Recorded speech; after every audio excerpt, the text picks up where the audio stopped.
Welcome to Good News Heroes on U-Nite Radio. I'm Brianna. Last time on Good News Heroes, John Newton became a sailor and was going to sail to Jamaica. But then he missed his ship to spend time with the girl he fell in love with. How will his father, Captain Newton, react? Let's listen to find out.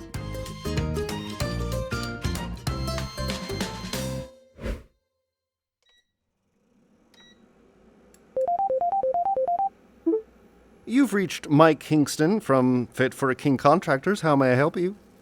Yes, hello. I would like to request a new chapter of my Good News Heroes. My brother and I are on our way to choir practice, and we need to give our friend some more information about him. Yeah, something other than he was a sailor who ditched his job for a girl. It's true love, Logan. Surely his dad will understand. Captain Newton, in fact, did not understand. He was furious that John had thrown away such a great opportunity.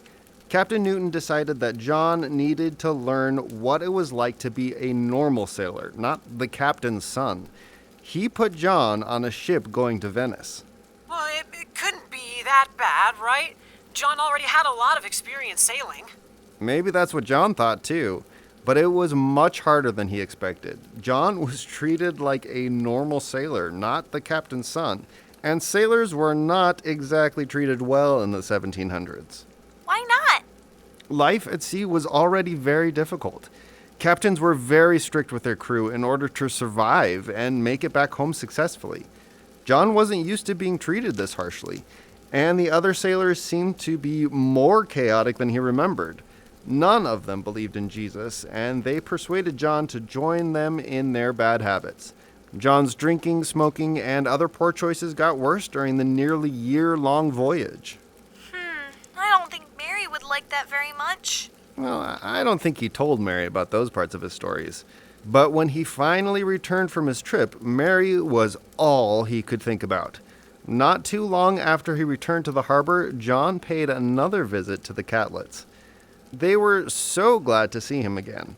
He was supposed to board another ship soon after that, but just like the first time, John was too busy spending time with the Catlets and missed the ship. Not again. What was his plan this time? John hadn't quite thought that far ahead. No kidding.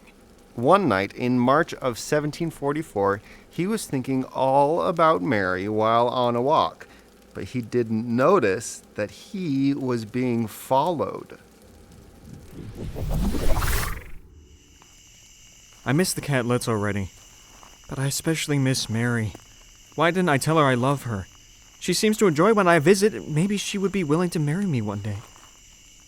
But what if she doesn't love me after all? What if she was just being nice to me all this time? That's it. Next time I visit the Catlets, I'll tell Mary that I love her. No, I should go back and tell her now. I already missed my ship. It's not like I have anywhere to... Gotcha. Whoa, hey! Who are you? Let me go! Let me go! So you missed your ship. That's good news for us. No, we can use an experienced sailor like yourself. Yeah.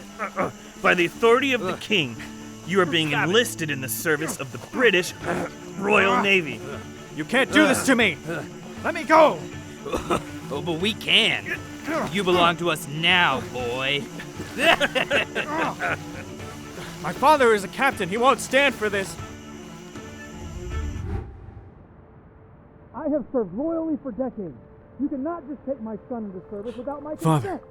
you'll get me out of here. Your son is a grown man, Captain Newton, and the Royal Navy has the legal right to capture and recruit any British man into services during times of war. What are they saying? At least let me say goodbye to him. Of course, he's through that door. Father, you've come to bring me home. I'm sorry, John. I'm not. What? You're just going to let them force me into the Navy? I tried. I really did. But the British Royal Navy can force young men to work for them during times of war. The officer tells me a war between Britain and France is coming. There's truly nothing I can do to stop this. I'm sorry, son. No, this can't be happening. If you had been on board your ship on time, this wouldn't have happened. Were you visiting Mary again? Yes. I'm sorry, Father. I love her. I can't stand being away from her. Well, now you'll be away from her for years. Years?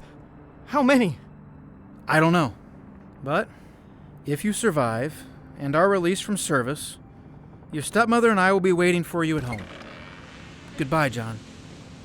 I'm sorry.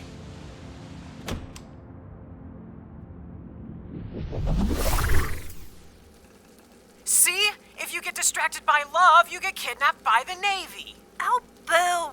The Navy can't stop true love. Well, they certainly tried, or at least John felt that way. When Christmas came, he learned that his ship was planning a 5-year-long voyage. 5 years? That's super long. Mary might fall in love with someone else. That's exactly what John was afraid of. So he ran away. Yay! But he got caught. Boo! Isn't running away from the military a crime? At least here in America, I think it is. It was illegal in England, too. John was brought back and got in a lot of trouble. But he did not give up hope of escaping. He hated the Navy and looked for any way out. The Navy didn't like him either, so they offered him a way he could quit. A friend of John's dad was the captain of a ship that was going to the country of Guinea. He agreed to take John there and give him a job in the slave trade. The what trade? Wait, wasn't that the job his dad tried to get him earlier? He wanted John to do that? That's awful. Unfortunately, the slave trade was considered a good job back in those days.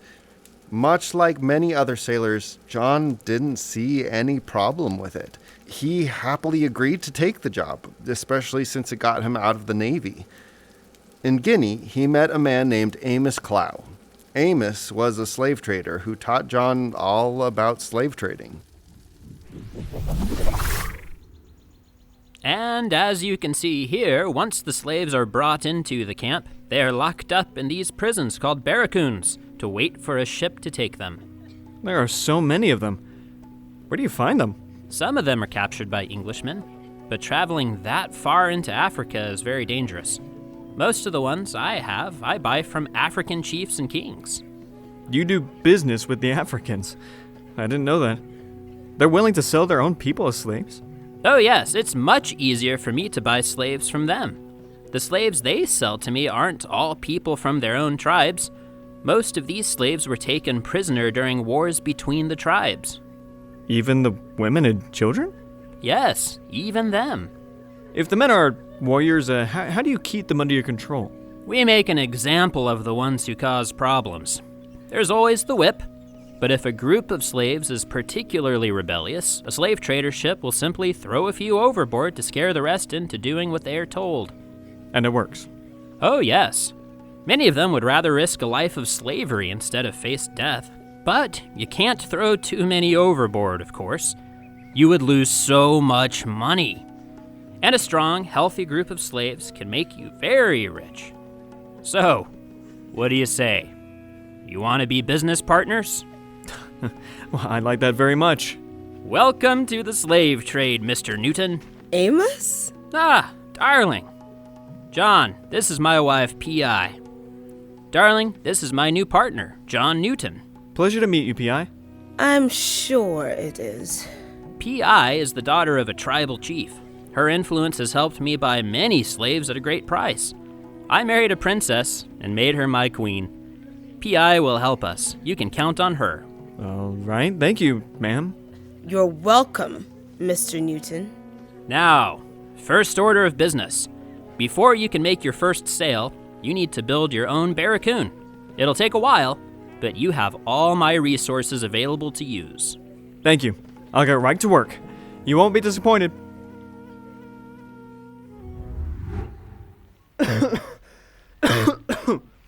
Amos, could you help me inspect these barracoons? You finished already? My, you are a hard worker. Well, these look nice and strong. No slave will be able to escape. Good. Now, John, I am planning a trip to the coast to buy slaves. It will take about 2 months. You think you're ready to join me? Yes, sir. I'm a pretty skilled sailor. I'll make sure we arrive safely. Perfect. We shall set sail tonight. John, are you all right? I'm all right. I'm sure it's just the dust from the building. And I'm a little warm. Maybe not used to the warm weather. Are you sure that the sweat on your brow is from working? Well, yeah, what else could it be? I don't want to say just yet. Here, let's see P.I. so she can take a look at you. No, really, I'm fine. Oh, please, John. I know you think P.I. doesn't like you, but she won't lie to me, especially if it impacts our business. Come on, let's go see her. All right. Darling, John is supposed to go on the trip to the coast with me, but I think he is ill. Will you check him, please? Of course, my dear husband. You look very weak. When did you last eat? Yesterday. You poor man. You must be starving. Please, eat. No, thank you. Why not? Can you not eat without throwing it all up? Well... I bet you ache all over. And these are not the pains of hard work. You feel hot now, but at night, you're freezing. Yes. Amos, I fear your new partner will not be with us much longer. What? Many foreigners are killed by the illness you have. You would never survive a trip to the coast. It is a foreigner's graveyard. Will John recover if he stays here and rests? Oh, yes. Leave him with me, my dear. I will take good care of him. Please, P.I. I no need to. I don't want to be I don't want to be a bother. Nonsense. P.I. will take good care of you. Sorry to leave you, John, but next time we'll sail together. Thank you, P.I. I'll be back in 2 months. Goodbye, John, and do as P.I. says so you can get better.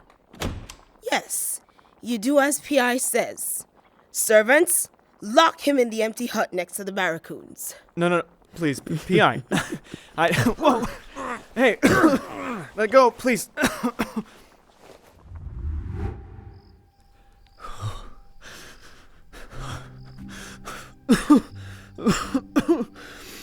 I'm so cold and hungry. That wicked woman has left me in this empty hut for weeks. If only I could die. Then I wouldn't have to suffer anymore. Who's there? Shh, quiet. Don't let P.I. or her servants hear us. Who are you? Nobody. You're one of the slaves. What are you doing here? I've brought you some food. You need to eat. I've seen how P.I. only gives you bones and vegetable scraps off her plate. She's beaten you and left you for dead. No, you can't give me your food. You barely get fed yourself. But you have none. Please, eat or you will die. I must go back before anyone notices I'm gone. That slave was captured and put in chains. He has nothing. He should hate me. But he chose to help me. I'm treated worse than the slaves. I should have never missed my ship. Now I'm sure I'll never see my family. Oh, my dear Mary. Ever again.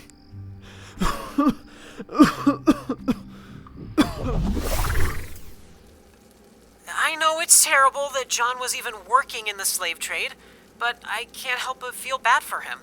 Hopefully this'll show him how awful it was. Yeah, and Amos is going to be so mad when he gets back and finds out P.I. wasn't taking care of John. I don't know. The people in these stories have done dumb things for love. I bet she'll tell him John deserved it, and he'll believe her. Well, I guess we'll have to find out next time. Hey, that's my line. Well, we're at church, and we have to go to choir practice. Excuses. Now you know how it feels. What's going to happen to John? Tune in next time to Good News Heroes to find out.